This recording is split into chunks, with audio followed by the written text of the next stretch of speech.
있는데 이 요한복음 14장에서 예수님이 그렇게 말씀하고 있다라는 것입니다. 여러분, 예수님께서 십자가를 지시고 죽으신 이후에 지금까지 눈에 보이지 않는 하나님으로 대신하여 예수님께서 제자들과 함께 교제해 주셨는데, 이제 예수님이 가시게 되면 우리는 어떻게 신앙생활을 할 수 있을까?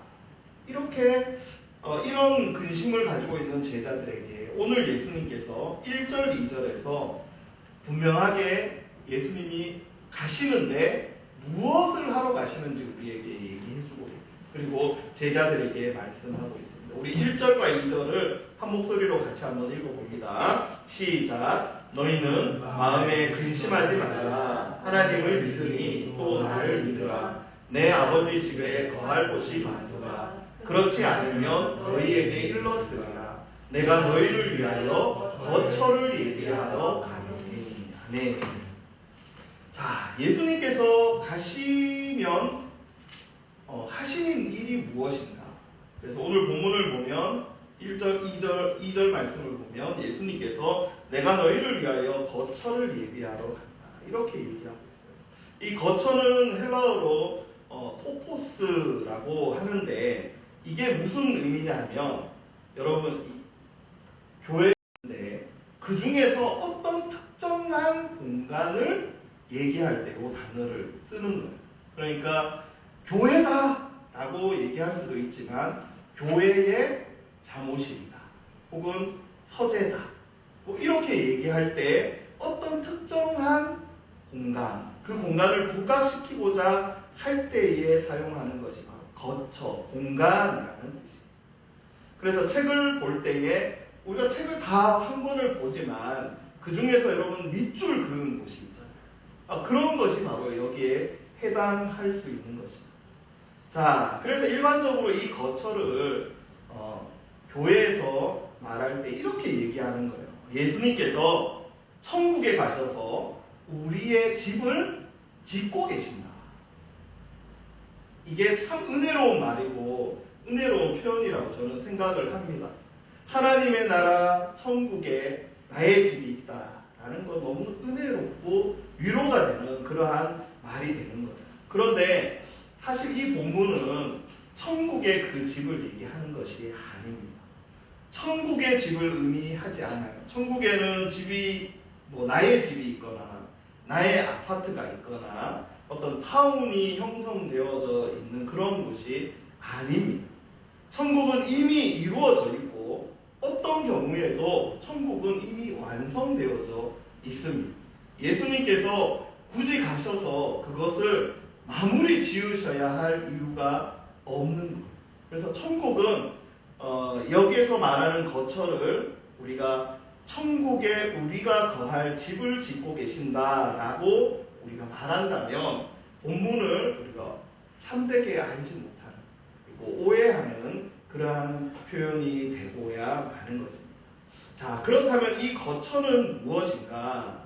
우리가 이 거처를 이해하려면 살펴봐야 할 부분들이 조금 있습니다. 오늘 2절 말씀에 이렇게 표현을 했어요. 이 2절 말씀에 내 아버지의 집이라고 얘기합니다. 내 아버지의 집. 내 아버지의 집에 어떤 특정 공간을 말씀하는 거예요. 지금.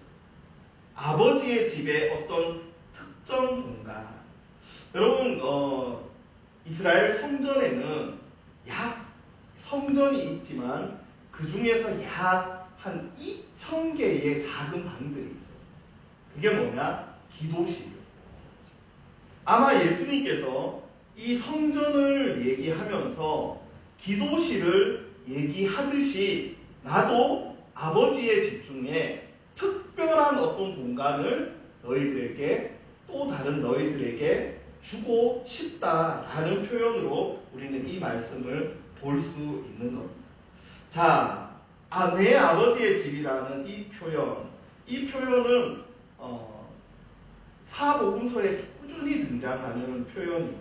특히 요한복음 2장 16절 한번 넘겨주시겠습니까? 예, 같이 한번 읽어보겠습니다. 시작. 비둘기 파는 사람들에게 이르시되 이것을 여기서 가져가라. 내 아버지의 집으로 장사하는 집을 만들지 말라 하니.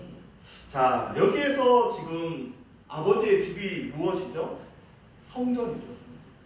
예루살렘 성전에 지금 예배는 사라져버리고 하나님과의 만남은 전무한데 장사하고 자기의 욕심 채우려는 사람들로 가득한 상황을 예수님께서 보시면서 그 성전을 내 아버지의 집이다라고 이렇게 말씀하고 있다는 거예요. 이 표현은 요한복음뿐 아니라 마태, 마가, 누가 복음에서도 이 동일한 본문에서 내 아버지의 집으로 표현하고 있습니다. 그러니까 지금까지 이스라엘 백성들이 성전을 중심으로 하면서 어떻게 살아왔어요?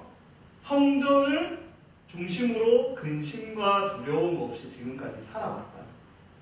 그런데 그와 같은 또 다른 거처를 예수님께서 만드십니다. 왜 만듭니까? 기존에 있던 아버지의 집이라고 말했던 그 성전이 자기 역할을 다 하지 못하기 때문에. 그래서 그 성전의 역할을 다 하지 못하는 그 상황을 예수님께서 마태, 마가, 누가, 요한에서 우리가 잘 아는 성전 청결 사건으로 보여주셨다. 그래서 사실은 우리가 알듯이 성전 청결 사건, 예수님께서 성전에 들어오셔서 장사하는 사람들을 쫓아내고 상을 뒤엎어버리고 책찍으로 막 사람들을 쫓아내고 짐승들을 쫓아내었던 이것을 우리는 성전 청결의 사건으로 지금까지 많이 들어왔어요. 그런데 사실 그거는 성전 파괴 사건. 예수님은 계속해서 이 땅에 성육신 하신 이후에 성전을 대체할 또 다른 것을 우리에게 주시고자 하시고, 그런데 성전 청결 사건이라면 깨끗하게 만들어서 또다시 예루살렘 성전을 쓸 수 있다라는 표현이 되기 때문에 사실 성전 청결 사건은 성전 파괴 사건으로 우리가 이해하는 것이 성경을 더 바르게 보는 그러한 위치라는 것입니다. 자, 예수님께서 성전을 파괴하신 이유는 무엇인가 하면 그곳에 하나님이 계시지 않기 때문입니다. 우리 한번 말씀을 넘겨주십시오. 같이 한번 읽어보겠습니다. 시작. 내 집은 기도하는 집이라 일컬음을 받으리라 하였거늘 너희는 강도의 소굴을 만드는도다 하시니라. 그렇죠. 지금 성전에 누가 들어와서 살고 있죠? 네, 강도들이 들어와서. 성전에 하나님이 계시고 이스라엘 백성들은 성전에서 하나님을 만나야 되는데 마태복음 21장 31절에서도 뭐라고 말하느냐? 내 집은, 하나님의 집은 기도하는 집인데 너희가 강도들의 안식처로 만들어 버렸다. 이렇게 말해요. 자, 이 말씀은 예수님께서 그냥 하신 말씀이 아니고 이미 구약에서부터 계속해서 하나님께서 경고해 주셨던 말씀입니다. 한 번 더 넘겨주십시오. 같이 읽겠습니다. 시작. 내 이름으로 일컬음을 받는 이 집이 너희 눈에는 도둑의 수굴로 보이느냐? 보라, 나 곧 내가 그것을 보았노라. 여호와의 말씀이다. 아멘. 하나님이 보셨다는 거예요. 내 집인데 내가 나의 백성을 만나고 교제하기 위하여 선물로 우리에게 주신, 자기 백성에게 주신 성전인데 하나님이 보셨다는 거예요. 도둑을 그 안에 나는 만나지 않고 도둑들만 가득한 그러한 성전이 되었다라는 거예요. 그래서 예수님은 요한복음 2장에서 성전을 파괴하셨습니다. 그리고 예수님께서 새로운 거처를 우리에게 주시려고 잠시 떠나신다라고 말씀해주고 계십니다. 여러분, 예레미야와 거의 동시대에 계셨던 에스겔 선지자의 이야기들을 보면, 여러분 성경 에스겔을 보면 에스겔 9장부터 11장까지 어떤 내용이 담겨 있냐 하면 성전이 강도의 소굴이 되니까 하나님께서 성전 지성소에서부터 점점 동쪽으로 가십니다. 성전의 지성소에서 나오고 마당을 지나치고 나중에 성전 문이 동쪽에 있잖아요. 동쪽 문을 열고 하나님이 나오는 장면이 에스겔서 9장부터 11장까지 기록이 되어져 있어요. 그러면서 하나님께서 성전을 나가셔서 에스겔 선지자에게 환상을 보여줍니다. 나 이제 이 성전 쓰지 않는 거야. 그래서 너에게 환상을 보여줄 테니까 이것을 백성들에게 얘기해. 그래서 에스겔 선지자가 그 이후부터 어떤 내용들을 기록하냐 하면 성전, 환상으로 본 성전의 모습을 계속해서 설명해 주고 있습니다. 그것이 48장까지 계속해서 이어지는 내용입니다. 에스겔 48장까지 이어지는 내용입니다. 그래서 우리 말씀을 한 번 더 넘겨주시면 네. 자, 에스겔 43장 4절에 보면 이제 하나님께서 성전에 대한 계시를 쭉 보여주시고 그 다음에 어떻게 하시냐 하면 다시 동쪽 문을 통하여 성전 안으로 들어가십니다. 이건 예전 성전을 살리겠다는 그러한 의미가 아니고 이제 내가 너희에게 앞으로 너희에게 줄 거처 성전으로 내가 들어갈 것이다 라는 것을 보여주십니다. 그리고 에스겔서 48장 35절 맨 끝장 끝절입니다. 시작. 사방의 합계는 18,000척이라 그날 후로는 그 성읍의 이름을 여호와 산마라 하리라. 아멘. 여러분 성경을 보면 여호와 산마가 무슨 뜻인지 성경 밑에 주석이 달려져 있을 거예요. 바로 여호와께서 거기에 계신다 라는 뜻입니다. 그러니까 우리가 눈으로 보는 그 성전에 이제 하나님은 계시지 않습니다. 오늘 우리가 교회에 왔지만 예배당에 온 것이죠. 여러분 교회이기 때문에 하나님이 계신 것 아닙니다. 하나님은 자기를 만날 백성들에게 언제든지 어느 곳에든지 예배를 받으시고 만나주시는 분이죠. 자, 하나님께서 여호와 산마라는 성전을 다시 주겠다라는 것을 600년 전부터 예수님이 지금 계신 시점에서 600년 전부터 계시해 주셨던 말씀이랍니다. 그래서 하나님께서 계시로 주시고자 하셨던 그 거처 여호와 산마를 지금 예수님께서 성취하려고 지금 하고 계신다. 그래서 예수님이 제자들에게 또 다른 특정한 거처를 내가 예비한다. 우리 집이 아니라 하나님이 거하실 거처를 얘기한다. 그러니까 구약에서 말한 성전, 그리고 오늘 예수님께서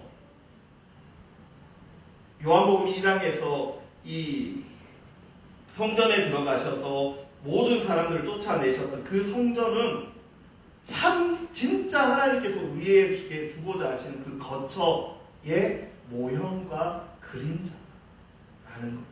우리 말씀을 한번 더 보겠습니다. 같이 읽겠습니다. 시작. 그들이 섬기는 것은 하늘에 있는 것의 모형과 그림자. 모세의 장막을 지으려 할 때에 지시하심을 얻은 것과 같으니 이르시되 산과 모든 것을 산에서 내게 보이던 본을 따라 지으라 하셨느니라. 아멘. 여러분 모세의 장막은 이스라엘 백성들이 굉장히 신성시하는 그러한 장막입니다. 성전의 모형입니다. 그런데 그 모세가 지은 장막조차도 하나님께서 뭐라고 말하느냐? 모형이고 그림자. 이렇게 말합니다. 앞으로 내가 너희에게 줄 것은 훨씬 더 진보된 것이고 완전한 것이고 온전한 것이다. 자, 이제 예수님께서는 새롭게 지어지는 이 거처, 완성된 성전에 하나님이 계시기에 이제 하나님이 떠나지 않기에 지금까지 이스라엘 백성들이 두렵고 떨렸던 것은 하나님을 만날 수 없었기 때문입니다. 여러분 우리가 두렵고 떨리는 이유 무슨 이유입니까?